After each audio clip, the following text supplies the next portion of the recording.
Your grandparents raised a family of four, owned a home, took summer vacations, and retired with dignity on one income. Today, you and your partner are both working full-time, bringing in nearly double what they ever made, and you still can't afford a house. That's not a coincidence. That's a trap.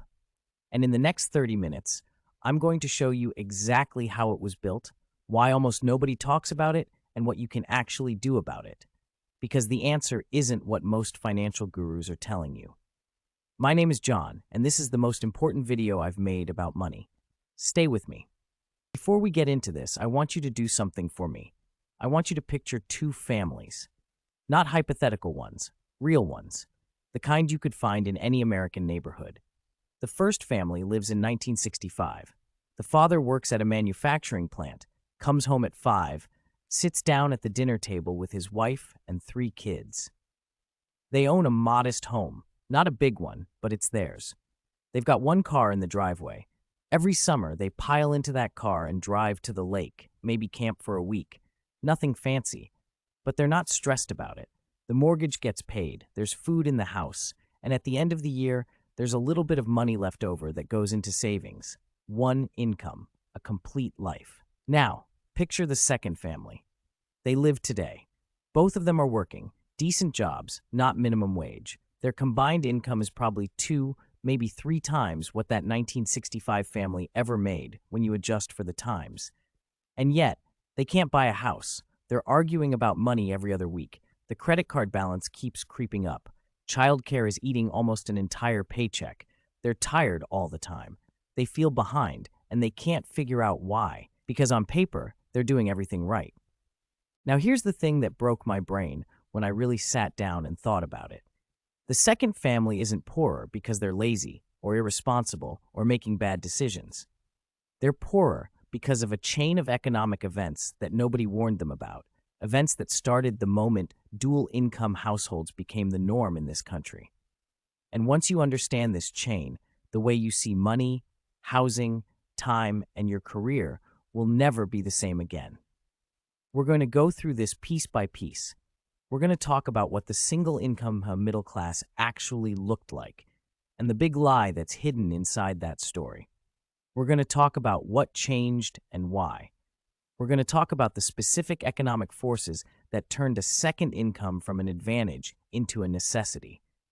And we're going to end with something practical. Real things you can actually do today to navigate this system without letting it swallow you whole. So let's start from the beginning. To understand where we are now, you have to understand where we were. And I mean really understand it. Not the nostalgic black and white TV version where everything was perfect and simple. The real version. In the 1960s, the typical American middle-class home was about 1,500 square feet. Now, I want you to hold that number in your mind for a second, because if you've been house shopping recently, or you know anybody who has, the average new home built in America today is well over 2,000 square feet, with mean square footage for new single-family homes sitting around 20,400 square feet as of 2025. And here's what makes that even more striking. Home prices have jumped 46% over the last decade alone, averaging over $500,000 for new homes in 2025. So homes are both bigger and more expensive than anything that single income of the 1960s could have imagined. That's not an upgrade. That's a completely different category of life. The 1960s home had 3 small bedrooms, usually sharing a single hallway, 1.5 bathrooms, a kitchen that opened into the dining area, no separate dining room, no island, no open concept layout with quartz countertops, a small living room, a single-car garage if you were lucky. That was it. There was no master suite with a walk-in closet. There was no dedicated home office. There was no 3-car garage. There was no finished basement converted into a second living room. The home that a single income supported was functional, it was comfortable, and it was roughly half the size of what Americans expect today. And cars. In the early 1960s, a little over half of all American families had exactly one car. About 1 in 5 families had no car at all. Only about 19% had 2 cars. Today, we consider 2 cars almost mandatory for any household where both adults are working, which tells you something important about how the infrastructure of daily life has changed. Vacations in that era were what you might call humble by today's standards. Flying was expensive, so most middle-class families drove. If you were out west, you went to a national park. If you were in the Midwest, you found a lake and pitched a tent. If you were on the East Coast, you made the drive to the beach. Nobody was flying to Cancun or booking an Airbnb in Nashville for a long weekend. But here's the thing. Those families didn't feel deprived by it. Because that was the standard. The life they were living matched what a single income could support, because the whole system, the housing market, the car market, the vacation expectations, was built around that income. When you look at the actual household budget breakdown from 1960, roughly 30% went to housing, about 20% to food, around 15% to transportation, and the remaining 25% covered everything else: utilities, healthcare, clothing, the basics. It wasn't a lavish life, but the math worked. The money that came in covered what needed to go out, and there was still something left over. Now, before I tell you what changed and why, I need to dismantle a myth that is baked into everything we say about this era, because without busting this myth, none of the rest of this story makes sense. Here's the myth. The middle class in the 1960s was supported on one income. That statement is technically true, but it is deeply, fundamentally misleading. And I want to be very careful here, because this part of the story gets either ignored or turned into a political football, and it's neither of those things. It's just economics. So let me lay it out plainly. The household didn't run on one worker. It ran on two. One of them got paid. The other one didn't. The person who didn't get paid had a job that, if you were to price it out in today's market, would cost you somewhere between $60,000 and $100,000 a year to replace with outside services. That job was called the housewife. And I'm going to call it by its real title, the domestic engineer, because that's what it actually was. Engineering, management, operations, run with precision every single day, without a salary, without benefits, and without anyone asking how you were doing. Think about what that role actually covered. Every morning, breakfast was made at home, not picked up at a drive-thru. Lunch was packed. Dinner was on the table at 6, not occasionally, every day. That alone, when you sit down and actually calculate what eating out for 3 meals a day costs a family, saves thousands of dollars a year. Not because eating at home is some revolutionary financial hack, but because having someone whose entire job it is to make that happen means it actually happens, consistently, without friction, without fatigue, without the mental load of figuring it out after a 10-hour workday. Groceries were planned to avoid waste. The house was cleaned, not by a cleaning service at $250 every 2 weeks, but by the person who lived in it and treated it as part of their professional responsibility. Laundry was done. Schedules were managed. Errands were run during the week, so the weekends didn't have to be consumed by logistics. Budgeting, and I mean real budgeting, knowing exactly where every dollar was going, was done by someone who had the time and mental bandwidth to actually do it. But none of that, not the cooking, not the cleaning, not the budgeting, none of that was the biggest economic contribution of the domestic engineer. The biggest one was childcare. When a parent is home full-time, young children don't need daycare. And if you have not been in the market for childcare recently, let me tell you something that will make your stomach drop. The average cost of full-time childcare for one child in the United States today is somewhere between $13,000 and $17,000 a year, depending on where you live and the type of care. In major cities like Washington, D.C., that number climbs past $25,000 per child. If you have 2 kids in daycare, you're looking at potentially $30,000 or more a year, before taxes, before food, before anything else. That is an entire second income for some families, just gone before it even lands. And older children, the ones in elementary or middle school, they need after-school programs when both parents are working. That can run over $5,000 per year per child. So when you're doing the math on whether that second income is actually making you wealthier, You have to subtract the cost of the domestic services that second income necessitates. And when you run those numbers, the picture gets much less clear. And I want to be direct about something here, because I think it matters. I'm not saying women should have stayed home. I'm not saying that system was fair, and in a minute we're going to talk about exactly how unfair it was, because it was deeply, structurally unfair in ways that affected millions of people's lives in very real ways. What I am saying is that the economic model of the single-income household was never actually a single-income model. There were two workers. The second one just wasn't getting paid.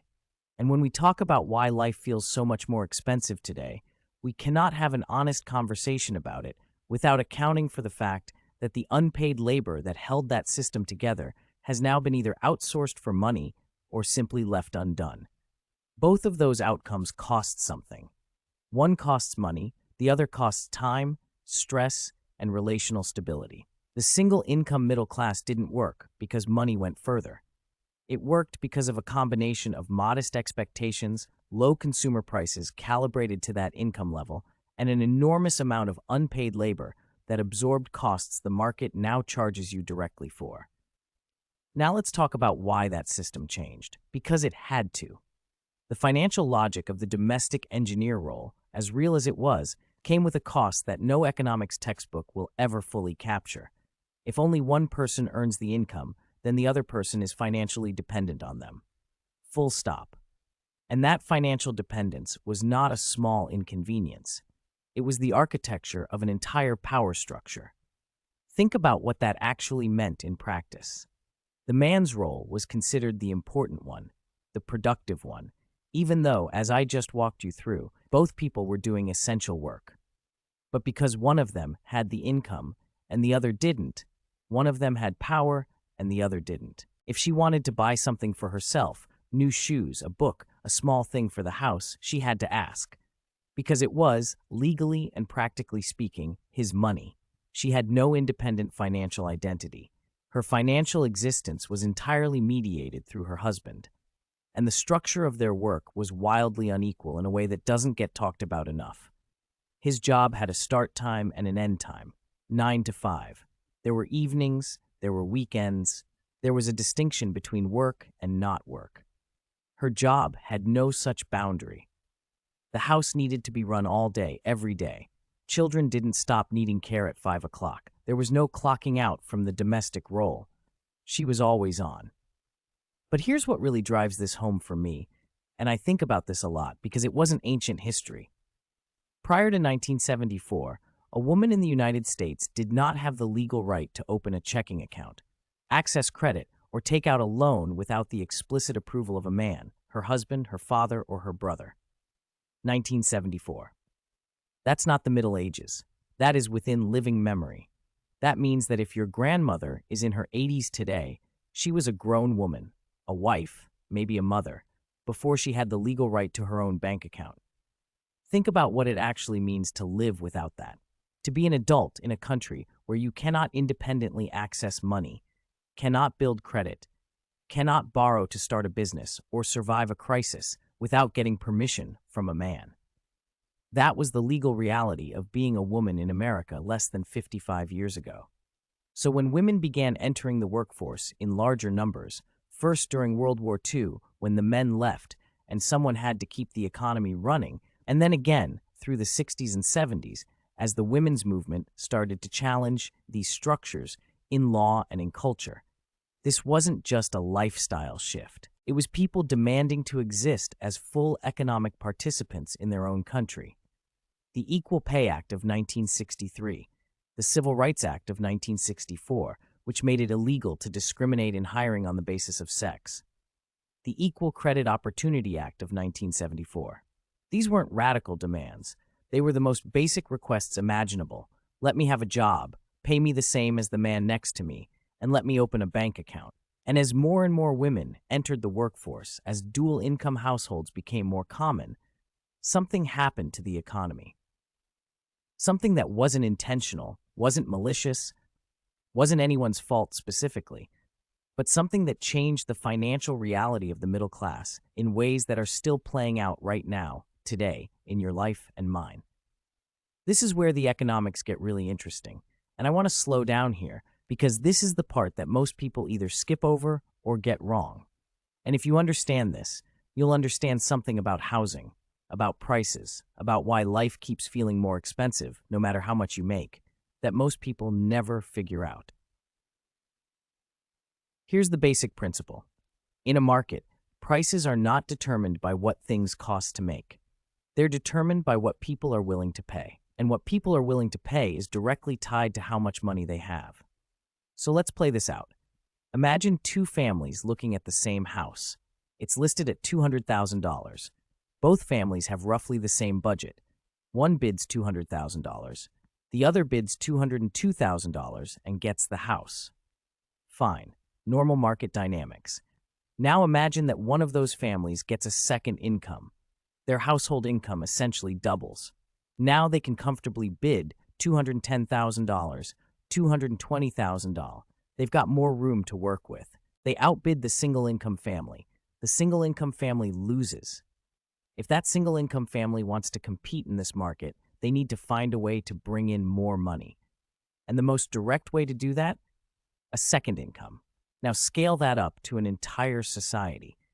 As more and more households went from one income to two, they all had more money to bid on the same housing stock. Because here's the thing about houses, they're a limited resource.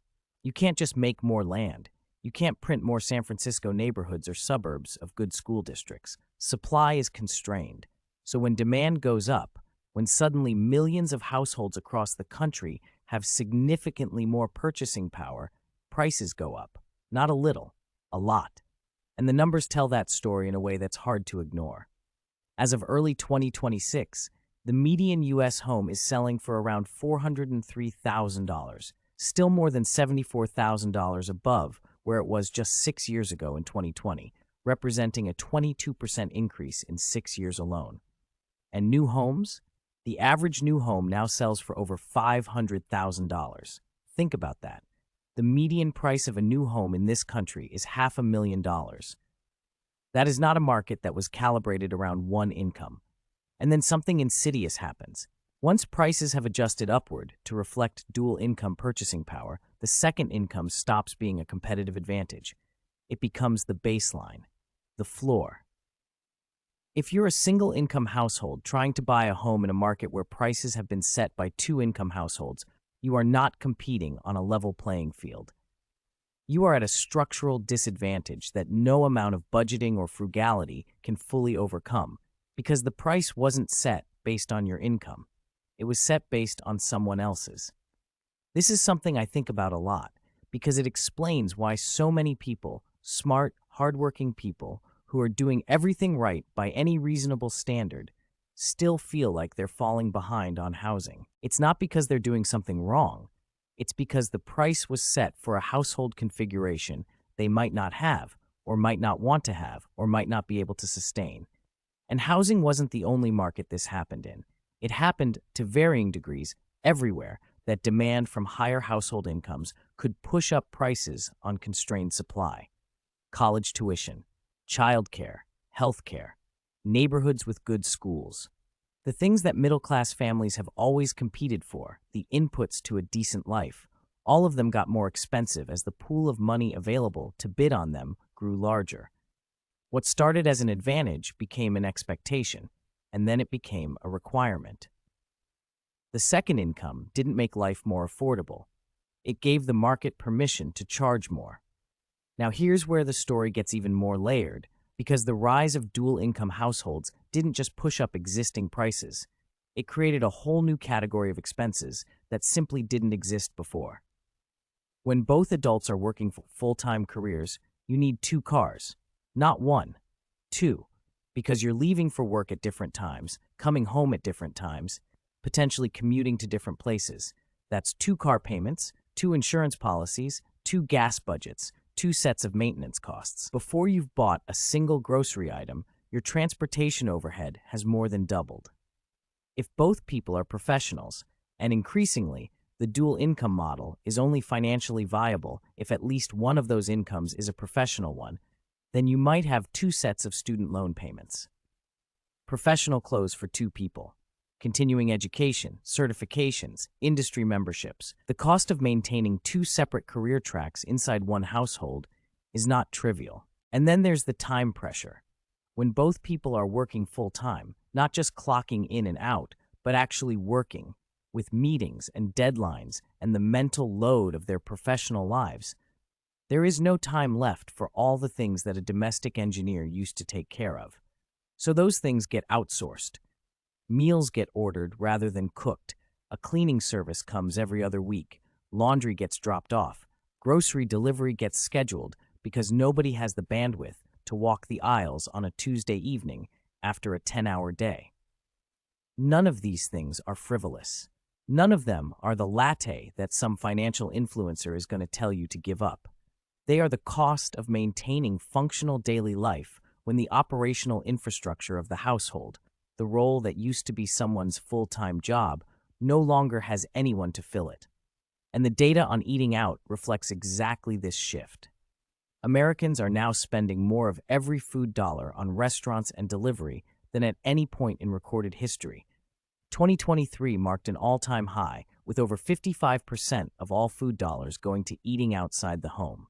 And food delivery alone crossed $100 billion for the first time in 2024.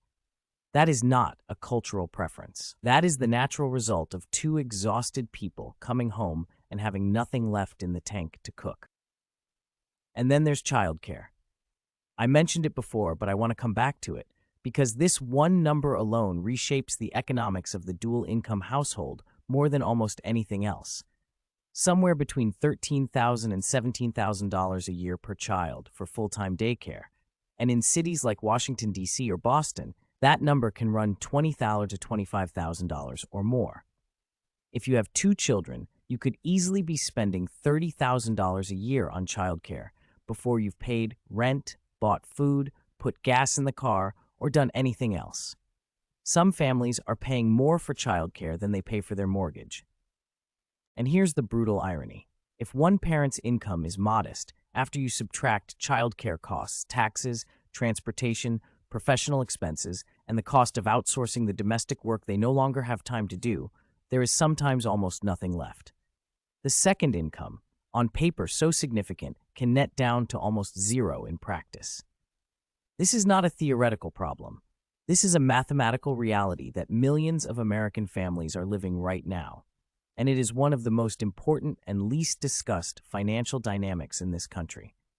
I want to pause here and zoom out for a second, because beyond the numbers, something changed about the texture of daily life that I think deserves its own space in this conversation.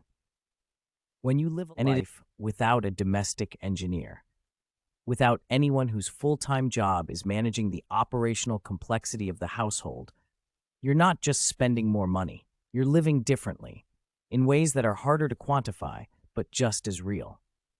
Think about the simple act of having dinner ready at 6 every evening. That's not just about money, it's about connection. It's about sitting down together, having a meal that someone prepared with care, having a moment in the day that isn't mediated by a screen or an app or a delivery driver. When both people come home exhausted from work, the question of what's for dinner becomes a stressor. Not a big dramatic one, but a persistent daily friction that accumulates over time. And the solution, delivery, takeout, fast food, costs money and often costs health. Or think about what happens to a relationship when both people are equally overwhelmed.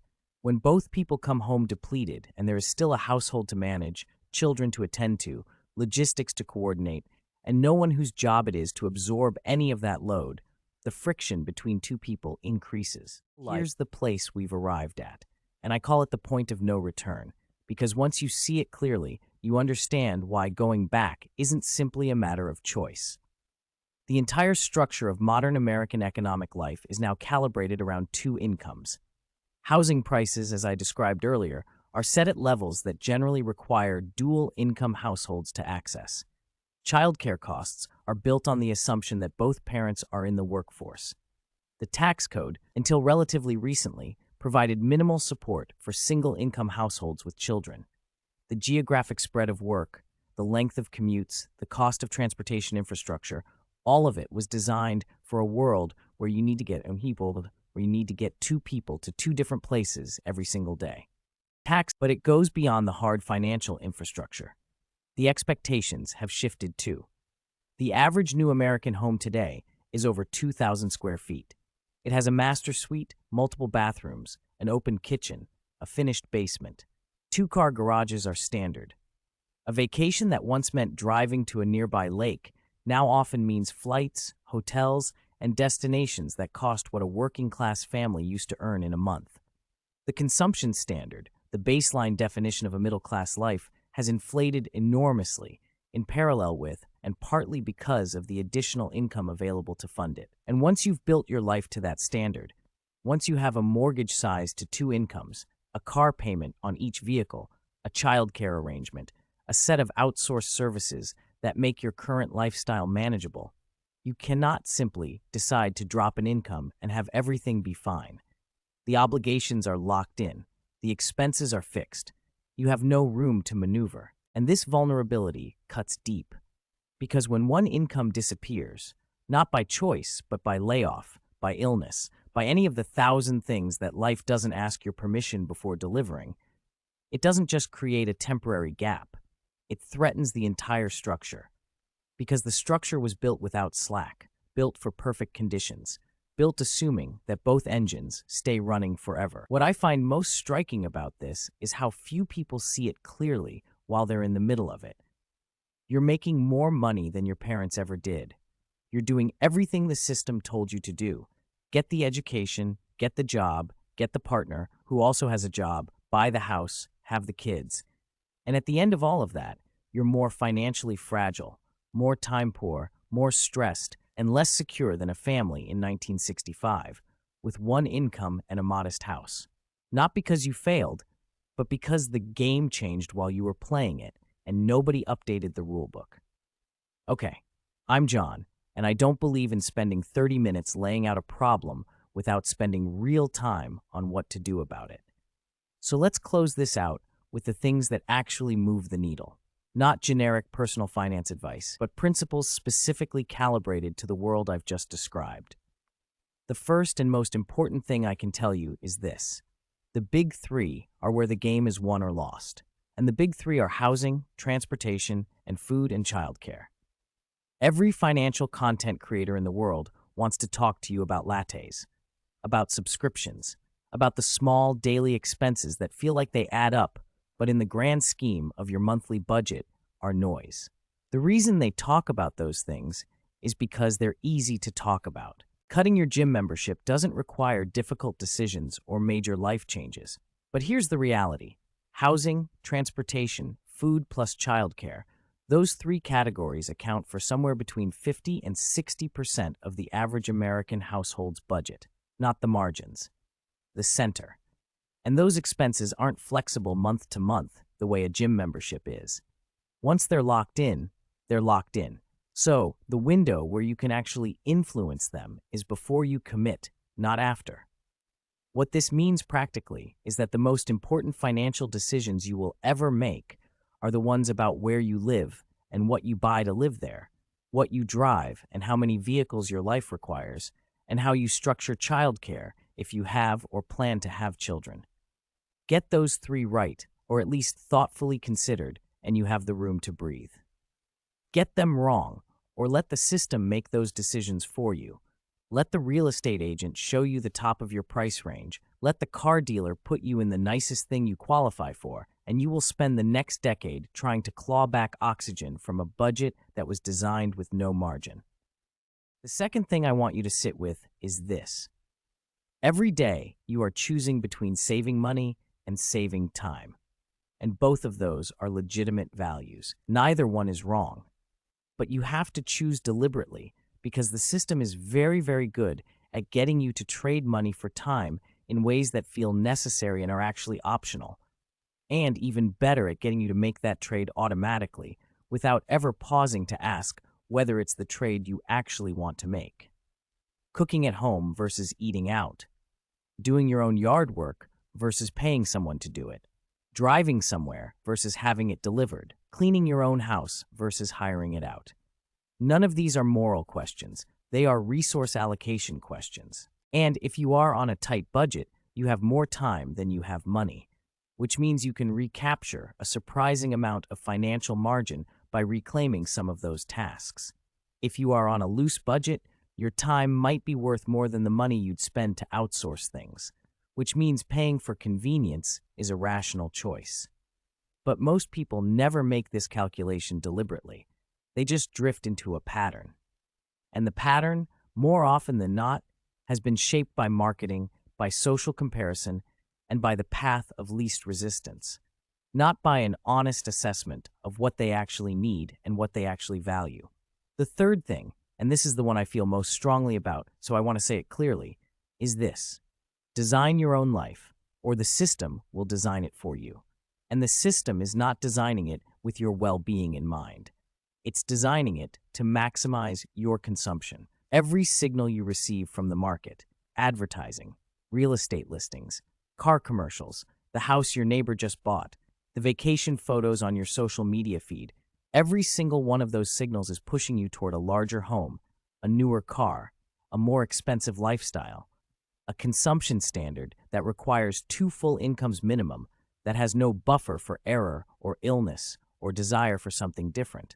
The system is very good at making you feel like all of these things are normal and necessary, like you're behind if you don't have them, like you're failing some standard that everyone else is meeting. But here's what I've come to believe. The people who actually win in this economy are almost never the ones who ran the hardest on the default track. They're the ones who stopped, looked at the track, decided what they actually wanted their lives to look like, and then made financial decisions in service of that picture, rather than in service of a picture someone else drew for them.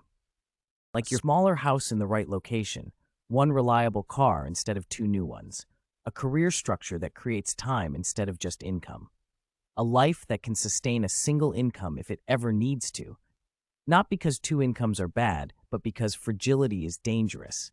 That's not a sacrifice. That's a strategy. And in this economy, it might be the most powerful one available to you. My name is John, and I've been thinking about this stuff for a long time. The gap between what we were promised the American middle class would feel like and what it actually feels like to live inside it. That gap is real. It's not your fault.